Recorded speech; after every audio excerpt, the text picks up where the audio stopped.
take the chance and roll the dice. And we're back in. Hello, everybody. This is Jack 2, the pre-recorded adventures. Great. Here comes that bad boy. You know, that would be an awesome, subtitle. Just Batman, the pre-recorded adventures. And it's just like... Oh, what if they... Okay, Batman, the pre-recorded adventures, and all they do is they animate the old, black and white Batman cartoons they used to show before theater things. Oh, yeah. Those weren't cartoons, though. Those were live-action things. And those are the reasons that's why... what I'm saying. I actually have those on DVD. I've never watched them, but I own them. But the funny thing about that is that it's because of those shorts. If it weren't for those, the Batcave wouldn't be a thing. Oh, that's... The Batcave was a set that the studio owned, and they had nothing needing it, but they had to use they had to use the space for something, and they were under contract to film these Batman shorts, so they just used it. It's like, oh yeah, it's his secret base, sure. And that's the only reason why Batman has the Batcave. That's fantastic, but oh. You know, see, this is what happens, Pat. I turn away for a second and Sig dies. Wilt, no! Yeah. Our favorite one-armed basketball star. He'll live on in our hearts. He'll also probably live on in our minds, because he's not real. And I don't think That's he can fair. die, because he's imaginary. I don't know. Look, if imaginary friends could die, then there would be no reason for Blue to continue being a character, because he's such an asshole, he would have been killed off the first time someone figured out how. That's completely fair. So, despite the fact that I was able to turn on subtitles here, note how it still didn't give us subtitles for that. Despite the fact that I turned on subtitles, note that it still didn't. Yeah. But because we weren't talking over it while I was actually playing the game, I was able to hear that dialogue there, and I could tell you what it was. Kira says, "Hey Jack, I think I've almost got the machine working. Come meet me at the stadium." Oh, okay. So... Come meet me at the complete opposite side of the game. Yeah, seriously. There's a reason for that, though. It's so they can force you to go through the whole city and see how much destruction is being wrought. Look at all this destruction, Patrick. Oh, yeah. Look at it. It's so destroyed, it's like nothing's changed. There's just a lot of enemies around. And let me guess, you're on constant alert that never goes away anymore. You are always on alert, which means that the Crimson Guard are always around doing stuff, but they're not hunting for you. They're hunting for metalheads. They seem to be shooting everybody. They're primarily shooting at the metalheads, but since the metalheads are drawn to you and the Crimson Guard are terrible shots... If they hit you, I don't think the Crimson Guard will be too broken up about it. But no, I did see a whole lot of what seems to be farmers getting their shit pushed in. Oh yeah. There's also the invisible stalker metalheads around everywhere. That's why you're seeing random purple shots of fire every so often. I mean, saves on rendering time. Yeah. We just have to render the blast. That's all. They can come from anywhere. Don't have to do any math. Just, randomly insert. Yeah, there's one. It's okay, and even though the Crimson Guard aren't hunting for me, I will assert that I'm still a terrible driver. You knew that was coming. And that. Oh, God. But we at least have the hoverboard. Would it not be faster for you to just hoverboard everywhere? Yes and no.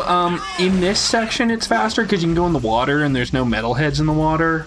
But if you're on the main area, like the main streets and stuff, there's metalheads everywhere, and they will knock you off this hoverboard.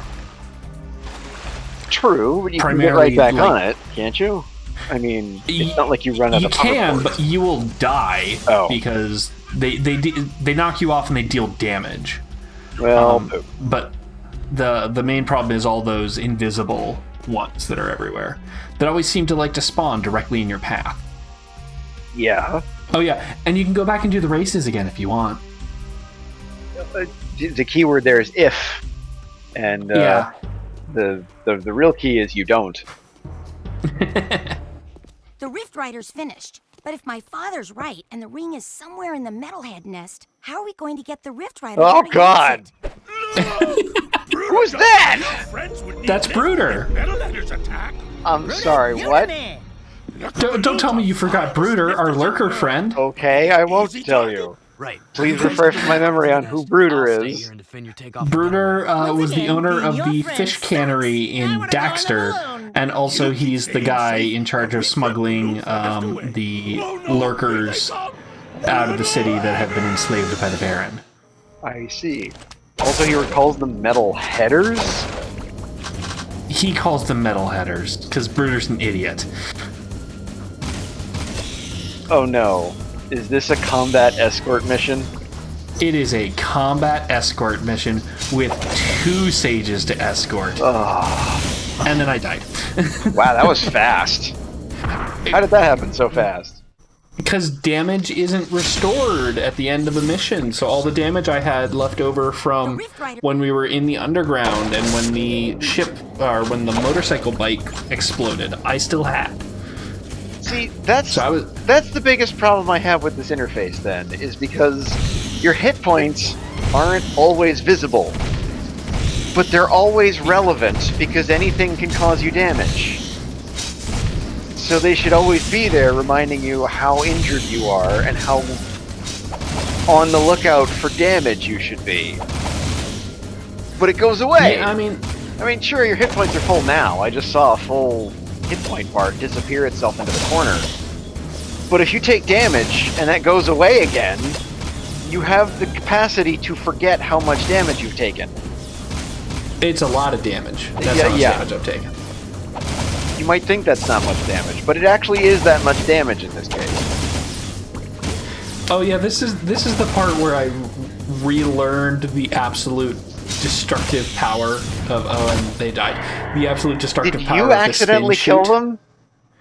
No, they only take. Oh yeah, this is also give this a second. They for whatever reason the game froze up for a second here. The PlayStation. I might leave it in. Oh, here you go. Yeah, see, I had to exit out to the X and B just to learn that. Oh, hey, the PlayStation hasn't frozen, and then I forget what. But yeah, like this is not the same place. no, like I think what it did because it I think the game itself was trying to figure out what the hell just happened, and it just reloaded as if I had loaded a save. As opposed to kicking me back at the beginning of the mission. Because when you load the save, the save point is keyed to the start of the mission, but it's not keyed to, oh, you have started this mission. It's really weird. But as I was saying, this is where I learned that, this move that I'm doing basically constantly right now is broken as hell as long as everything that you are shooting at only takes one shot to kill. Oh, well, yeah. So I would have sworn that based on your performance in the previous mission, that you were accidentally sending some stray shots into these two sages, and that's how they went down. Because nothing got close to them. Not a single enemy got close to them. You were performing quite admirably. That's what I thought too, but then I started shooting the stupid bastards because I was getting frustrated.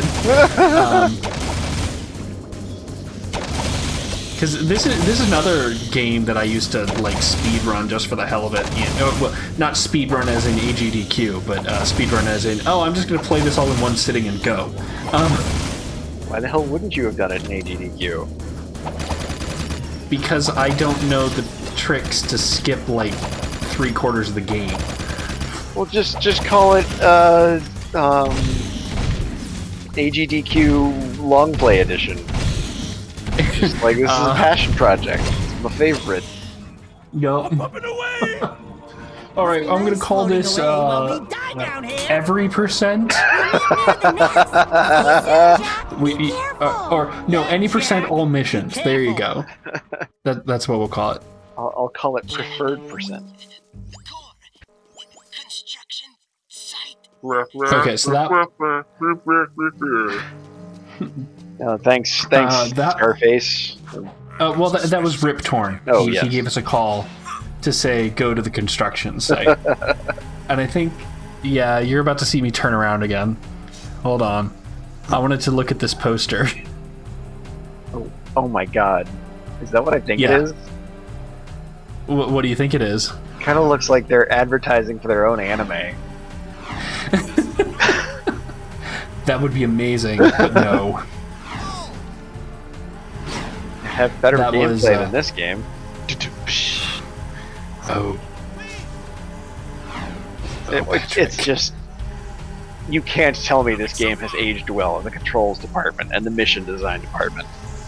Oh no, it certainly hasn't. But you know, this was their first attempt at this sort of. Jak 3 is a lot better in this regards. Like, it has, it has a lot more polish. Okay, so I do recall seeing fewer things over and over when the roommates were playing Jak 3. Yeah, like it has some repetitive stuff, but it's not like you do 3 versions of the same thing all in a row. Like Oh no, I meant Jak just 2. whoops, I died because of bullshit. Whoops, I died because of different bullshit. Oh look, more bullshit, and I died. That kind of over and over. Ah, gotcha. Oh, it's Okay. Dr. Claw. And his Yeah, stupid Dr. Claw. face. Now that you carry the weight of But he's about to give us darkness the best alone Dark cannot Jak save power-up. us. Our last hope rests with one still untouched by pain, and you must protect this young soul in our moment of truth. I grant you another dark power. Oh my. Yeah, invincibility while in Dark Jak. That's pretty nice. This was also me trying to remember all of the other powers we had picked up, and then being like, why can't I transform back? I don't need to be Dark Jak anymore. I gotta go like steal a ride. What's going on? Come on, guys. You can't there's no transform back. Yeah. You gotta wait for it to wear off.